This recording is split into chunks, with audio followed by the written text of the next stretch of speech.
यमुनानगर से कांग्रेस की सद्भाव यात्रा का चौथा चरण शुरू हो गया। पूर्व सांसद बृजेंद्र सिंह के नेतृत्व में निकली इस यात्रा का लोगों ने उत्साह से स्वागत किया।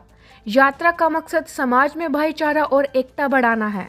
बृजेंद्र सिंह ने कहा कि यह यात्रा सिर्फ कांग्रेस के लिए नहीं बल्कि समाज को जोड़ने के लिए है। अगले 2 दिन यात्रा जगाधरी और साढौरा में जारी रहेगी। बाकायदा एक व्यवस्थित तौर पे ये सारा बनना शुरू हो गया है। जो हमारा संगठन की जो सृजन है वो शुरू हो गया और अभी इनकी बड़ी जिलाध्यक्षों की उत्तराखंड और हरियाणा के 10 दिन पूरी ट्रेनिंग हुई है कुरुक्षेत्र में, जिसमें राहुल गांधी जी पूरे 1 दिन के लिए आए हैं। और तो इन चीज़ों से धीरे धीरे ये जो एक चलन कह लीजिए, क्योंकि पत्रकार साथियों को मजा आता था गुटबाजी और आपसी खींचतान की बातें करने में, खबर बनती थी उसकी, तो वो क्योंकि संगठन बनना शुरू हो गया है तो मुझे लगता है धीरे धीरे अपना कम हो जाएगी। खत्म तो ये चीज़ें कभी नहीं होती, कहीं भी नहीं होती, हमारा स्वभाव सबका ऐसा है, लेकिन बहुत मैनेजेबल लिमिट्स में आ जाएगा सब। राहुल गांधी से मिलने को बार यात्रा में नहीं, मैं तो 29 नवंबर को मिला था जी। उस टाइम मैं चरखी दादरी में यात्रा पे था दूसरे चरण में, तब मेरे को बुलाया गया था, तो 29 नवंबर की बात है। सर अनिल विज राहुल गांधी देखिए, मैं अब आधा हरियाणा हमारा हो गया, यात्रा स्थापित हो चुकी है, मैं निमंत्रण देने अब जाऊंगा। अभी तक एक औपचारिकता के नाते तो अलग बात है, लेकिन निमंत्रण तो मैं अब दे के आऊँगा। जब भी मिलूंगा उनसे बात करके कि यात्रा के दौरान आना चाहेंगे या उसके समापन पे हम कोई आयोजन करें उसमें आना चाहेंगे, जैसे भी वो तो उनको फैसला करना है उसका। सर अनिल विज जी ने एक टिप्पणी की है राहुल गांधी पे कि वो विदेशी है, उनको देश छोड़कर चले जाना चाहिए, कि देश में केवल एक ही पार्टी है वो भाजपा है।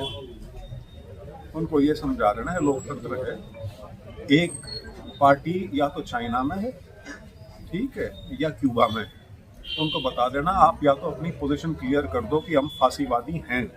हमारी जो आरएसएस की जो इनकी विचारधारा है वो इटली के फांसीवाद से उसकी उपज है। ये जो डंडा वंडा घुमाते हैं, टोपी कच्छा पहनते हैं, सारी वहाँ से ले रखी है। और देश में एक पार्टी है, ये भाषा सिर्फ वो बोल सकता है जो फांसीवाद हो। पूरे चाइनीज कम्युनिस्ट पार्टी के डेलीगेशन को बिठा के उनसे वार्तालाप करते हैं और उसके बाद वही चाइनीज डेलीगेशन सांस्कृतिक संस्था आरएसएस के दफ्तर में जाके वहाँ के आरएसएस वालों से बात करते हैं, तब सब कुछ साधारण हो जाता है, तब सब कुछ देश हित में हो जाता है। तो ये देशद्रोही की तो जो संज्ञा देते हैं ये, या जो एक तमगा एक लगाते हैं, इससे मेरे ख्याल से लोगों को बाहर निकल लेना चाहिए। हर व्यक्ति जो हिंदुस्तान में है, हिंदुस्तान से प्यार करता है, लोगों के भले के बारे में सोचता है, और भले के बारे में सोचने का एक बहुत बड़ा पहलू है कि सरकार से सवाल पूछे जाएं, सरकार की कमियां गिनाई जाएं। सरकार यदि अपने आप को और देश को एक मानती है तो वो उनकी गलतफहमी है। वो सिर्फ सरकार है जो एक समय के लिए चुनी हुई होती है। देश जो है वो एक अलग चीज है, देश वो है जिसके खिलाफ नहीं बोलना चाहिए। लेकिन सरकार का विरोध करने में आदमी देशद्रोही हो जाएगा, तो फिर 70% देश की आबादी फिर तो देशद्रोही है, जिन्होंने बीजेपी को वोट नहीं दे रखी। राहुल गांधी जब हरियाणा में पीछे आए थे और उसमें अनिल विज का एक और बयान सामने आया, उन्होंने कहा कि ये कांग्रेस को जोड़ने नहीं तोड़ने के लिए यहाँ पर ट्रेनिंग देने के लिए। अनिल विज का इतना लेवल नहीं है कि उसने राहुल गांधी के बारे में क्या कहा उस पर मैं टिप्पणी करूँ। वो अपने अध्यक्ष के बारे में पता, नाम भी पता हो तो पूछ लेना, अपने अध्यक्ष का नया बना है, उनका नाम भी पता हो। सद्भाव यात्रा जो चल रही है सर, कितना असर मानते हैं कि उससे अब हरियाणा की कांग्रेस में देखने को मिल सकता है? फायदा नहीं, यात्राओं के असर या उसका परिणाम ये नहीं होता कि आप तुरंत उसका आकलन करना शुरू कर दो।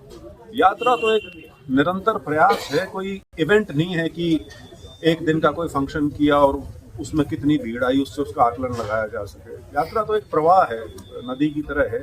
ये यात्रा ही हमारी 7 महीने चलेगी, अभी तो आधी हुई है, तो इसका फायदा नुकसान तो यात्रा का कुछ होता नहीं, ये तो एक चीज़ स्पष्ट है। अगर यात्रा की नीयत अच्छी हो, यात्राएं नुकसान वाली भी की हैं लोगों ने बहुत सी देश में, तो वो बात नहीं है। लेकिन यात्रा का इफेक्ट तो पॉजिटिव ही होगा, क्योंकि हमारा जो एजेंडा जो हम इस यात्रा के माध्यम से संदेश लेके चल रहे हैं उसमें नेगेटिविटी कहीं नहीं।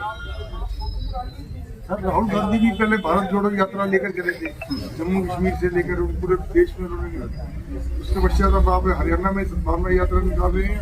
इसको भी आगे लेकर जाएंगे, आगे लेके जाएंगे सर। मतलब ये हरियाणा तक ही सीमित नहीं, रहेगी? मेरी तो जी हरियाणा तक है, मेरी मार हरियाणा तक की है। तो लेकिन ये जरूर है कि राहुल जी ने जो यात्रा कन्याकुमारी से कश्मीर तक की थी, आप ये उसको एक प्रदेश का फॉलो अप कह सकते हैं। और जहाँ तक पूरे प्रदेश के सभी विधानसभा हलकों में पद यात्रा करने का सवाल है, मेरे ख्याल से जगन रेड्डी के अलावा शायद हमारी इकलौती यात्रा है ये अब तक जो इस तरह की हो, जो पूरे प्रदेश के हर विधानसभा से होकर जाने लगे। सर, जिस प्रकार कांग्रेस में गुटबाजी है, उसको लेकर इस यात्रा को कितना रिस्पॉन्स मिल रहा है? कहाँ है गुट?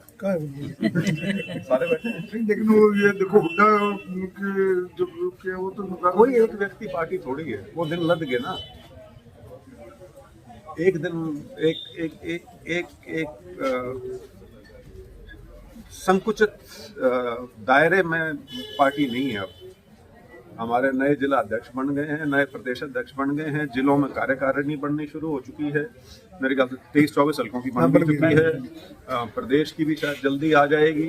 तो जब संगठन खड़ा हो जाएगा तो आप पाएंगे गुटबाजी अपने आप कम हो जाएगी, चाहे कोई कोशिश करे या ना करे।